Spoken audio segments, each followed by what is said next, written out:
Bollywood star heroine Deepika Padukone ఈ మధ్య గట్టిగా వార్తల్లో నిలుస్తుంది. ఆమెను స్పిరిట్ సినిమా కోసం తీసుకోవాలనుకున్న సందీప్ కు రకరకాల కండిషన్లు పెట్టింది.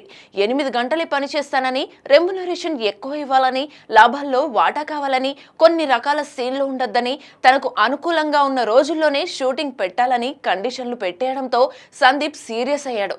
దెబ్బకు ఆమెను తీసేసి తృప్తి దిమ్రిని తీసుకున్నాడు. దాంతో దీపికపై చాలా ట్రోల్స్ వచ్చాయి. ఇప్పుడు కల్కి 2898 AD సినిమాకు సీక్వెల్ కూడా చాలా కండిషన్లు పెట్టేస్తుందట అమ్మడు.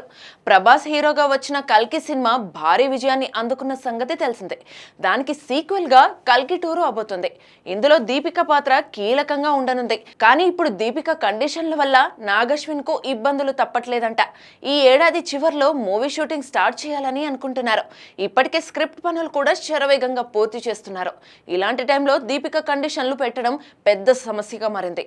తాను రీసెంట్ గానే తల్లి అయ్యాను కాబట్టి రోజుకు 8 గంటలే పని చేస్తానని చెప్పిందట. పైగా నైట్ టైంలో షూటింగ్ ఉండొద్దని, తనకు కావాల్సినప్పుడు బ్రేక్ ఇచ్చేయాలని, అడిగినంత రెమ్యునరేషన్ ఇవ్వాలని అంటోందట. మరి నాగశ్విన్ ఆమె అడిగిన వాటికి ఒప్పుకుంటాడా, లేదంటే తీసేసి వేరే వాళ్ళని తీసుకుంటాడా అన్నది చూడాలి. మొత్తంగా దీపిక మాత్రం ఎక్కడా తగ్గడం లేదనే చెప్పాలి.